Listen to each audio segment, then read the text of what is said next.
Good evening, Facebook friends and YouTube followers. This is Rich again, back for your third and final video blog of the night for Friday, October 24th, 2014, around 8:26 p.m. in Billerica, Massachusetts. It's dark out and it's some clouds, but the clouds are breaking. Going to be a clear night. Lows in the upper 30s, lower 40s tomorrow. Will rebound into the 60s.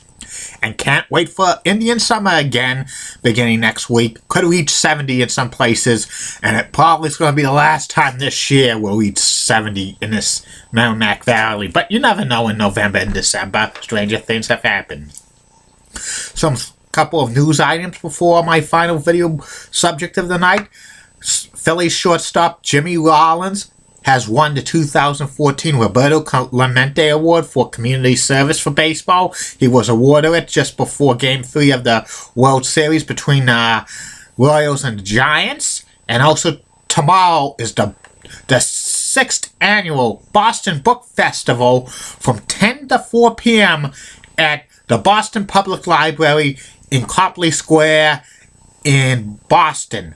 And it's free of charge. A lot of books are going to be there. Lots of books, lots of authors, lots of subjects. Pretty good thing for the family and friends. I've been down there twice before.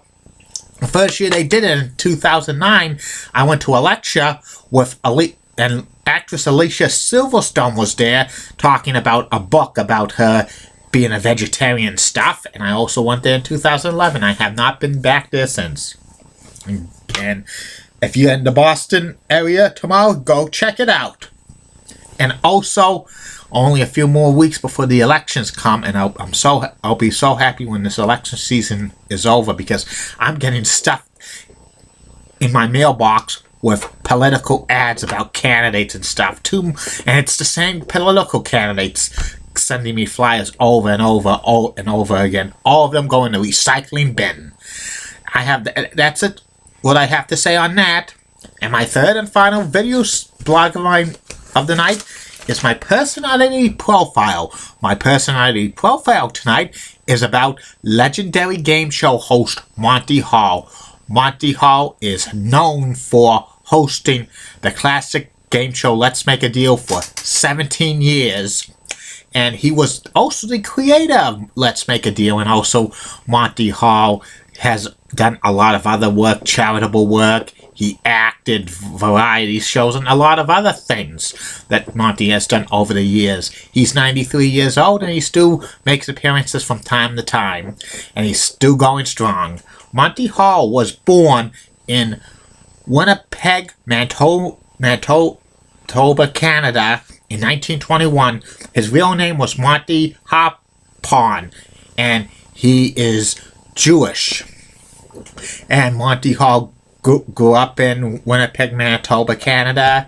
He had a scaling accident when he was younger, and he got caught, and he developed double pneumonia, and he almost passed away when he was a young child. And during that time, he missed school for a year. His parents home taught him.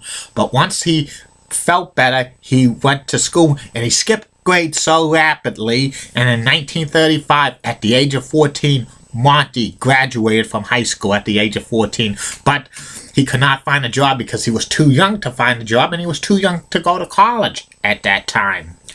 And he finally found a job as a delivery guy, a delivery boy for his father's butcher shop, and he delivered meat throughout Winnipeg, and he saved enough money for college in 1938. He was going to be a doctor, Monty, but he ran out of funds to do that, so he still had to deliver meat for his father. But he found a benefactor who told him he would pay for his college education if he said, "You do this for somebody else, and I expect the money to get paid back." And Monty went back to college at the University of Manitoba, and he majored in chemistry and zoology, and he got a bachelor's degree for that. And also, he was part of the Canadian Officer Training Corps, and he was turned down to go to World War II. He was in the reserve, so when they asked him to go to World War II, he was rejected. and he was in it for 5 years and stuff like that. Afterwards, Monty Hall was started his entertainment career on the radio in Winnipeg. He still used the name Monty Harpan, but when he moved to Toronto, Canada in 1946, he had to change his name because Harpan was like kind of ethnic stuff, and he came up with the name Monty Hall, and that's what he's known as. I think he legally changed it to Monty Hall years later, and he was on the CBC radio in Toronto, Canada for many years. He hosted many radio shows in Canada as well, and he acted in some of the radio shows as well. And he moved over to television for the CBC in 1953 to host some shows. Then Monty caught his big break in 1955 when he moved his family to the United States and to New York. Monty hosted several local and national shows in New York called Bingo at Home on Channel 5, which is now the Fox affiliate. And he also hosted The Sky's the Limit, Keep Talking, Byline Monty Hall. And he also guest hosted 21 in 1958 when Jack Barry was on vacation doing nightclub acts across the country, and he was the substitute host for 21, but this is when the scandal was being broken, and a lot of people called Monty Hall a fraud because he was part of a rigged show. But Monty Hall said in an interview years later he did not know anything about the rigging, and before the show was airing, before he would take the air show, he was given a list of questions, what was going to be answered on the show, and he says that's all right by me, and stuff like that. Also, Monty Hall did color commentating on New York Rangers games over the radio and stuff, and he hosted a radio show in New York for NBC Radio called Monitor, which was that lasted several years. He was on Monitor as well. Monty's first big game show was in 1960 called Video Village. He was a substitute. He replaced Jack Nudge on Video Village. That game show was produced by Heater and Quigley Productions. It was like a game that was like a board game show, and then that production halfway through the series moved to Southern California and Los Angeles, and Monty moved his family to Los Angeles. The show was canceled in 1962, Video Village, but Monty Hall was thinking up an idea to create a game show. He found a partner in Stephen Hados, and they developed this idea of a game show that was Let's Make a Deal, which he played it as a parlor game, which he would pass around 3 envelopes. 2 of them were money, 1 was a chicken. And this got popular, and then he pitched the idea to NBC, but instead of the money and the chickens, use it for prizes and zonks. Zonks were like gag gifts, but in real life, when a person hit a zonk on Let's Make a Deal, they actually got a small prize as well.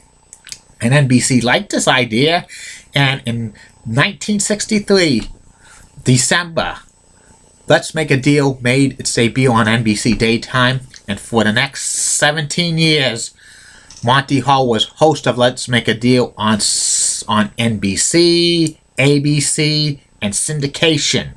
It was one of the most popular game shows of its day, and Monty Hall also developed and produced other game shows as well with his partner Stephen Hados. They developed game shows like Your First Impression, Chain Letter, 3 for the Money, Split Second, It Pays to Be Ignorant, It's Anybody's Guess, Masquerade Party, and several other game shows that did not reach a series. They were in pilot stages, but some of them were pretty good concepts, but the networks passed on it. Also, Monty Hall did a lot of charity work as well for various charities and stuff throughout the years. He's been raising money for charities for over 50 years for the varsity clubs to help underprivileged children. Monty has appeared on many telethons throughout the world, and he was not paid for it and stuff. And he is part of Varsity Club's international chairman for life, and that means he does not stop raising money. Also, Monty Hall developed some acting skills, and he did some summer stock, and also he had a variety show in Las Vegas for a while in between tapings of Let's Make a Deal. He actually hosted some variety shows on ABC television as primetime specials. They were pretty highly rated, and Monty really wanted to become an actor and star in his own drama series. He had a pilot for a TV movie in 1978 for NBC. It was a TV movie over a week. It was proposed for a pilot drama series. It was okay in the ratings, but NBC passed on it because they thought Monty Hall was just a game show host and they didn't think he was a serious actor. I was a little bit mad at that. And also, Monty Hall was looking into doing talk shows as well and stuff. There was sometimes he proposed a talk show for to be syndicated throughout the country. Many stations saw a pilot of a talk show hosted by Monty Hall. They said, why doesn't he still do Let's Make a Deal for? He's not a talk show host. He's signature for Let's Make a Deal. And in between Let's Make a Deal, when it went off the air, Monty hosted Beat the Clock in 1979 for CBS, but he hated the show, period. It didn't last too long. And then Monty Hall revived Let's Make a Deal in 1980 that was produced in Canada. But it was a cheaply run show. The top price was $5,000. Plus, the production company was bankrupt, so some of the contestants didn't get paid for it, and Monty Hall didn't get paid for it as well. And also, Monty Hall hosted a show called Jokes on Us, which was a Canadian show, and they were trying to syndicate it in the United States in 1983, but it didn't work out. Then Monty Hall brought back Let's Make a Deal in syndication in 1984, and that was a hit for 2 years. Monty Hall wanted to do a talk show called For the People, which was inspiring stories that he was going to host. He pitched the idea in 1986 because he was not going to bring back Let's Make a Deal for a third season. And when he showed up, there was a pilot made. When he showed it to television stations that wanted to buy it, many of the stations' managers says, people aren't going to believe in this stuff. Bring back Let's Make a Deal. He says, this is something interesting. This could be highly rated. Who cares, Monty? Bring back Let's Make a Deal. Give them a refrigerator or a zonk.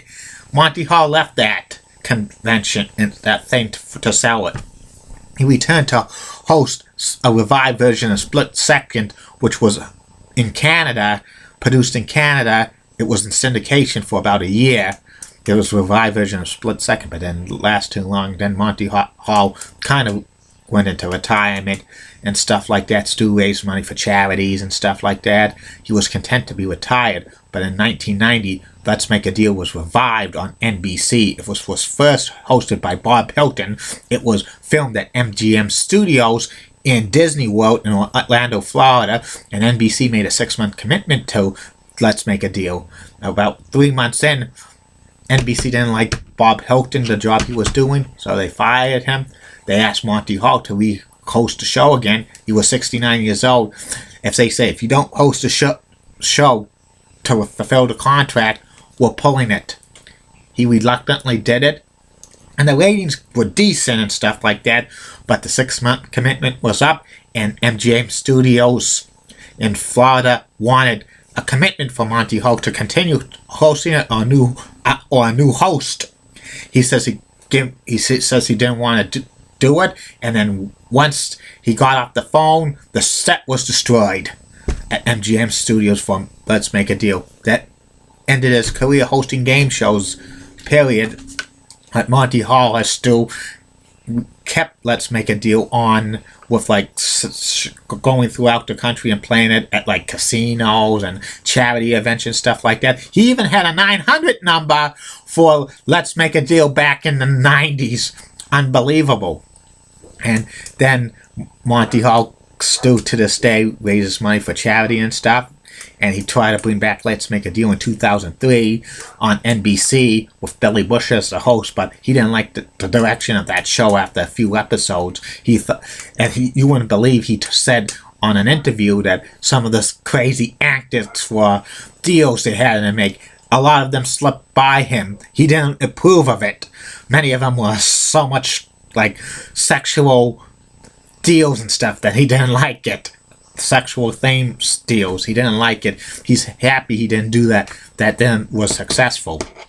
And Monty Hall is like the creative consultant of the new Let's Make a Deal for CBS, hosted by Wayne Brady and stuff. And Monty's still going strong at 93 years old. He's had some health issues over the past few years, but he's battled through them. In 2002, he broke his hip.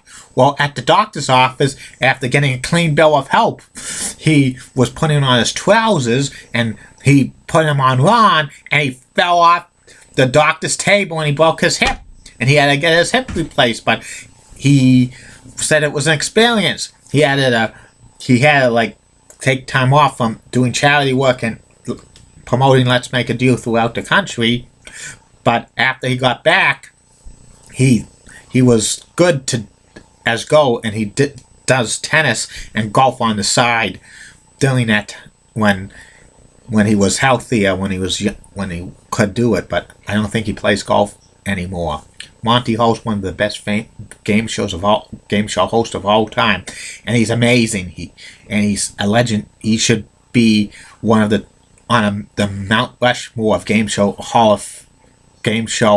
host if there's ever was one. And that's about it on that. I'll be back tomorrow, Facebook friends, for 3 more video blogs. They're going to be about the 2014-2015 NBA preview blog. Everybody's waiting for that. And also, I'm going to tell you, 28 years ago, tomorrow was an infamous day in Red Sox history. And the third and final video blog of the night will be about the legendary tag team, professional wrestling tag team, the Rockers. Don't forget, other video blogs are coming in the weeks and months and years ahead. And don't forget, Facebook friends and YouTube followers, send me in some questions, and I'll answer them in a future video blog soon. Good night, Facebook friends and YouTube followers. Have a good night.